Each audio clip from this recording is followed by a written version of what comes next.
Red Cross. So I'm doing dual thing, and it's the same information from Red Cross to American Heart. It's the same information. The only difference is that some hospitals will take American Heart, others will take Red Cross. I don't know why, but they have their reason. Elisha, close the door for us. Other people in the nation. Yes. So I've taught doctors, dentists, therapists, you name it, from the healthcare space to the non-healthcare space. And it's been quite a journey. I've loved it so far. And I've partnered with Eastern CPR, where you all sign up to do this class this morning. And once again, want to thank you for coming, and hopefully we'll get good reviews after the class. So I'm gonna have everybody tell me their name, where you're coming from, what you do.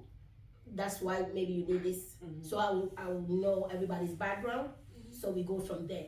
And the little housekeeping is that when you get out of here, on your left side is the our bathrooms, the men and the women, right on your left in the open space. So just in case you want to use the bathroom quick, it's over there.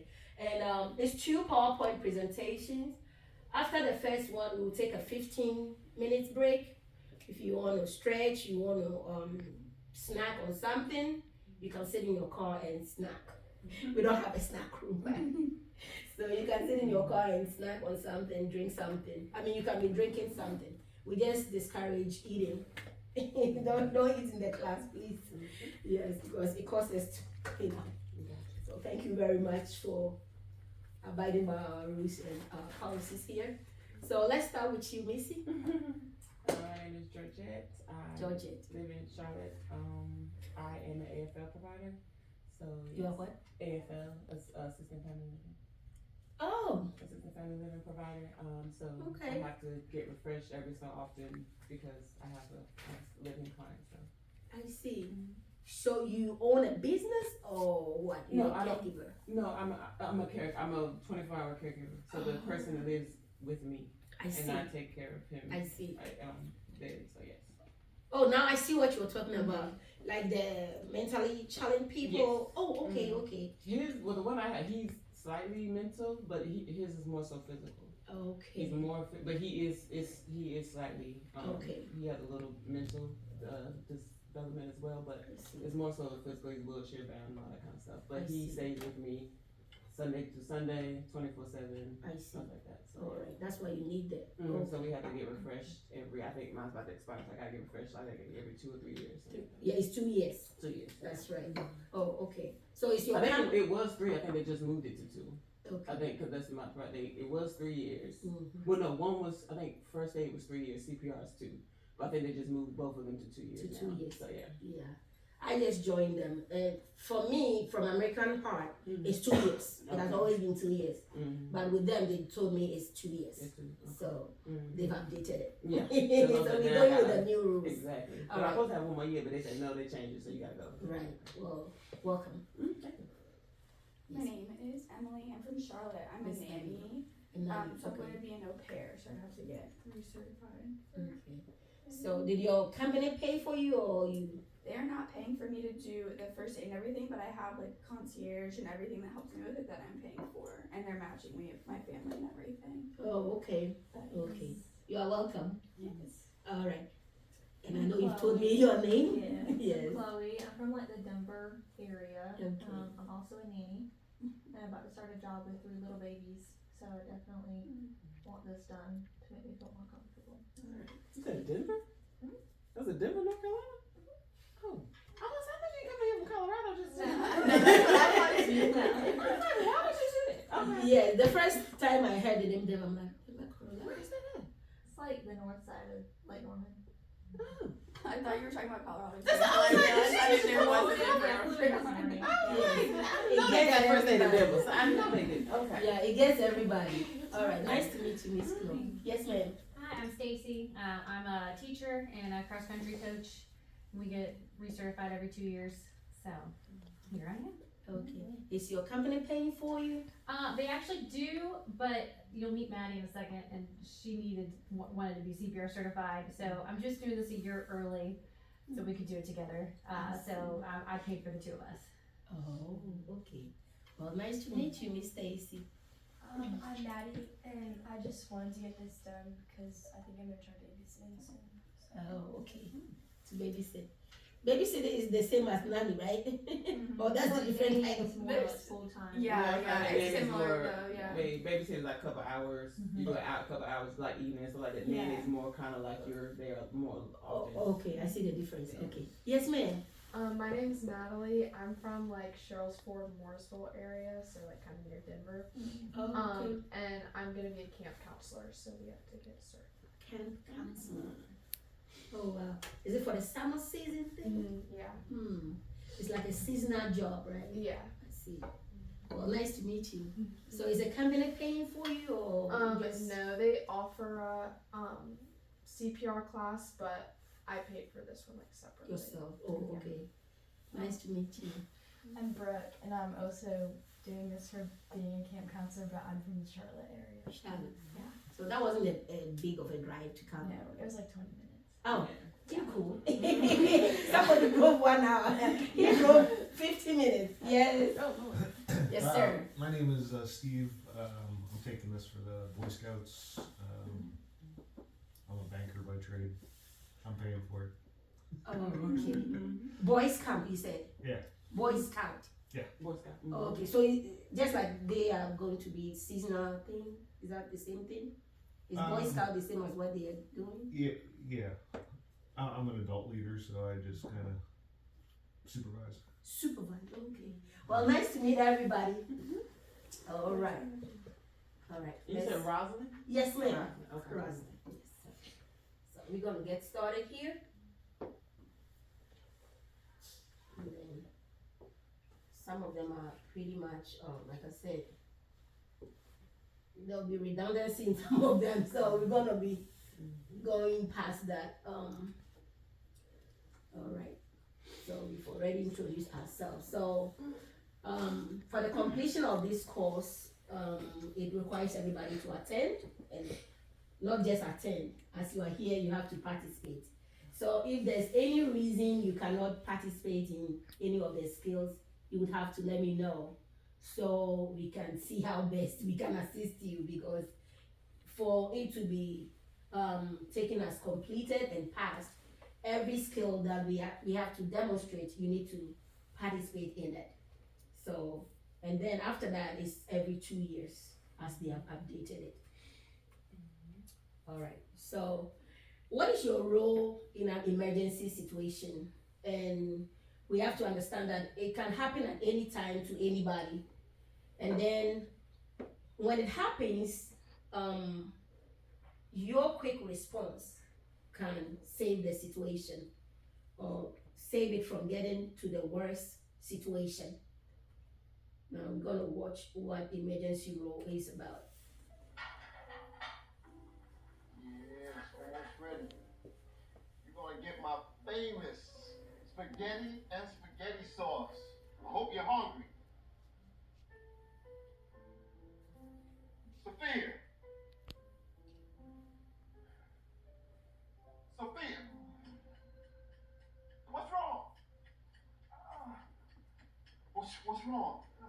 I'm feeling tightness in my chest, and my back hurts. No. This is not happening. Devin, help! Dad! No, so what's going on? Go get my car keys, Devin. She's having pain in her chest. Let's take her to the doctor. No, Dad, stop. Call 911. Hey, get her aspirin. I think it's in her purse. What's going on, Mom? Tell me how you feel. I feel tightness in my chest. Sit. I got pain in my neck, my back. I feel awful. Tell me more about how you feel. There's pain, pressure in my chest, and my shoulders hurt. My shoulders. Yes, we need an ambulance right away. Okay, chew these. Okay.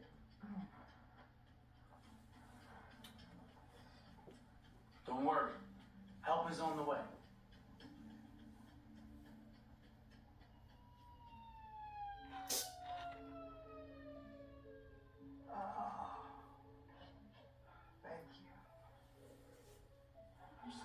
what to do. Let's go.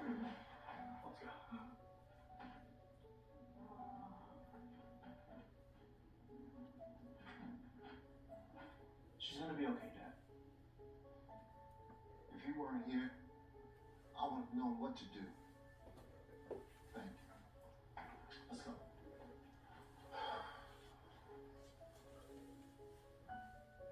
An emergency can happen anytime, anywhere, to anyone.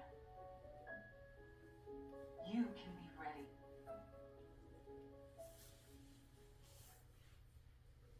So we're going to go over safety precautions, and then we're going to watch a video on how we can lower our risk for infection.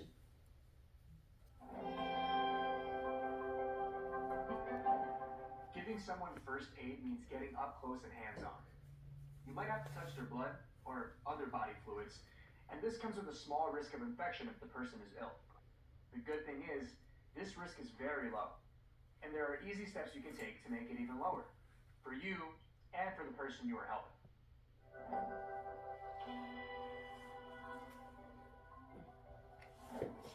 Washing your hands with soap and water is the best way to lower the risk of infection. If time allows, wash your hands before giving care, and always wash your hands after giving care. Wash for at least 20 seconds, making sure to cover all surfaces of both hands with soap, including between your fingers and under your nails. If soap and water aren't available, you can use a hand sanitizer with at least 60% alcohol. Dispense the recommended amount into the palm of one hand. Then, rub it over all surfaces of your hands and fingers until they are dry. This should also take about 20 seconds. Alcohol-based hand sanitizers can help decontaminate your hands, but they may not eliminate all types of pathogens. So, it's best to still wash your hands with soap and water as soon as you can.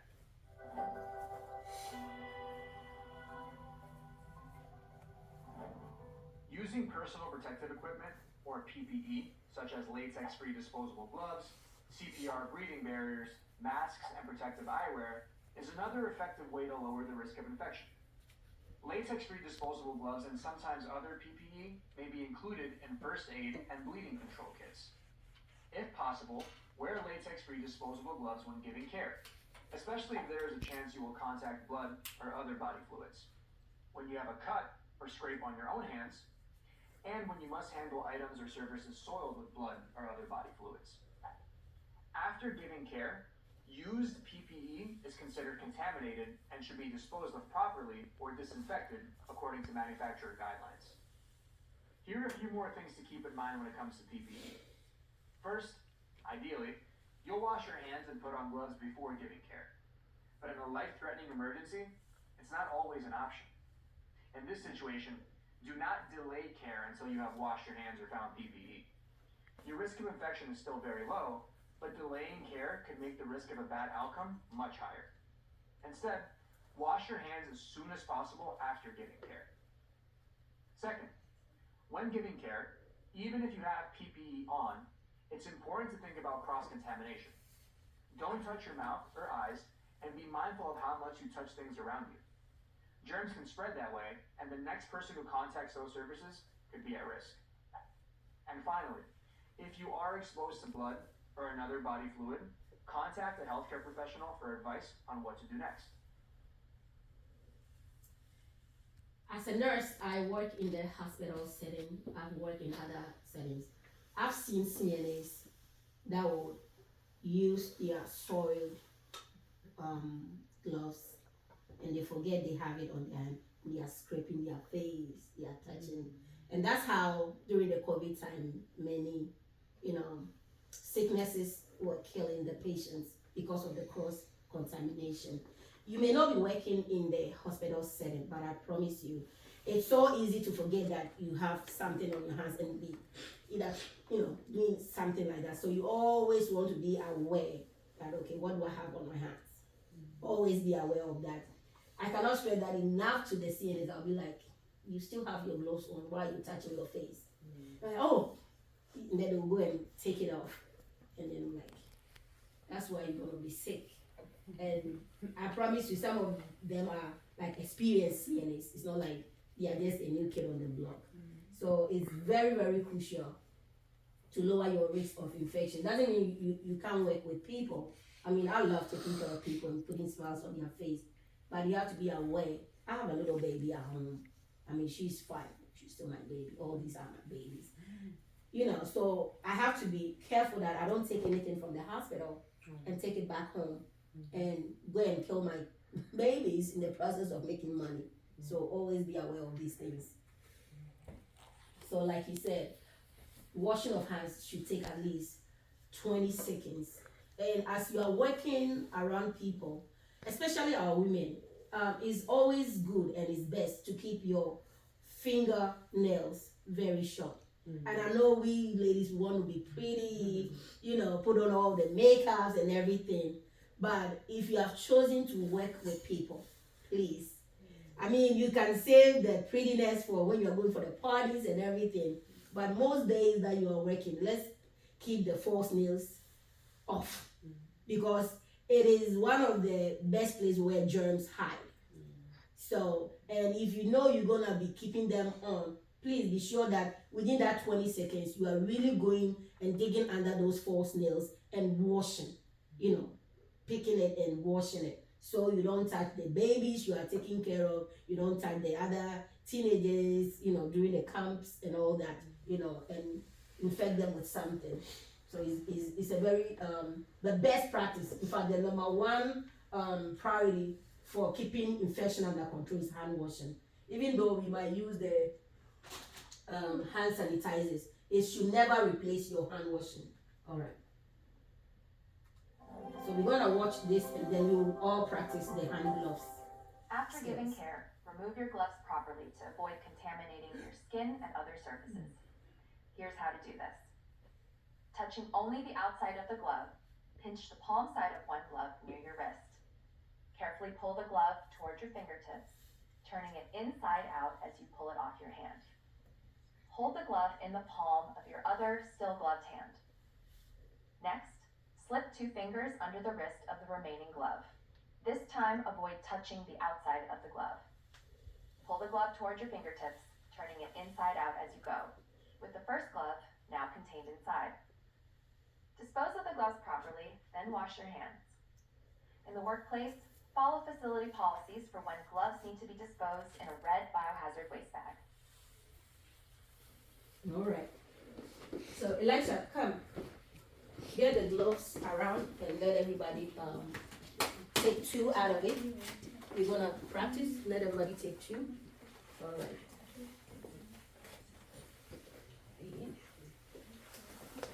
So everybody will take 2. All right. You see my hands like that? All right. Whilst he goes around, you see it like this. So just as you saw in the video, this hand is now contaminated. So to take it out, you gently pull it.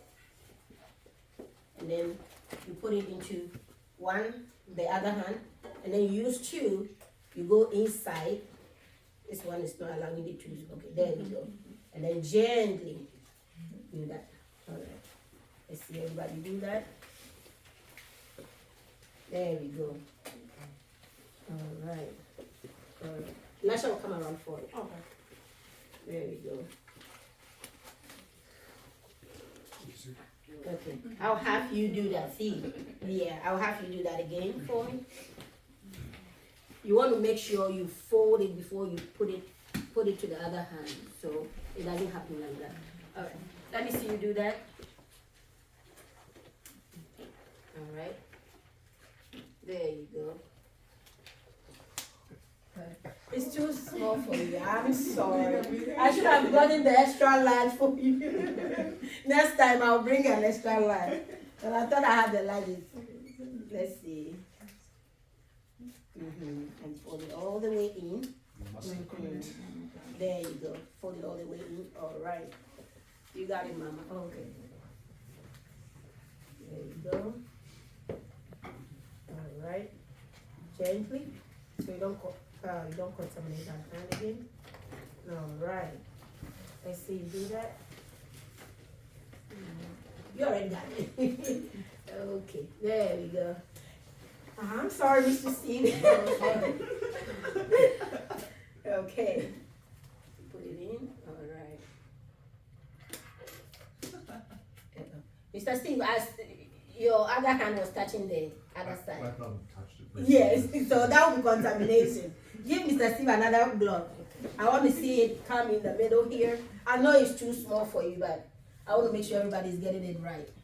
There we go. Do you want me to go in there? No, she's bringing you a new one. Yeah. I'm glad I could serve as the example of Now, let's grab everybody's one and put it in the trash can for us.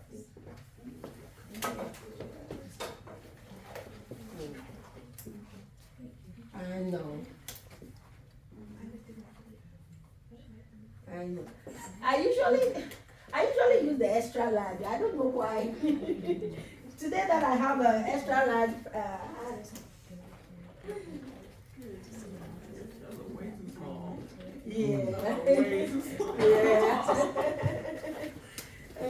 All right. Ready? It's okay. It's okay. We will just deal with it like that. Like that. Yep. There we go. Good job, Mr. Steve. All right. Now we got that part done. All right. Let's put it in the trash for me. There we go. All right. Everybody got that part. So that's the skills right there. We all got it. So we move on. All right. Do you have any questions for me? Everybody's good on there. How to remove it? All right. Let's move on. So being prepared for emergency. Okay. So in the house where you are working, in the facility where you are working, you should know all the places where the first aid kits is, the AED kits, the CPR, whatever they will have.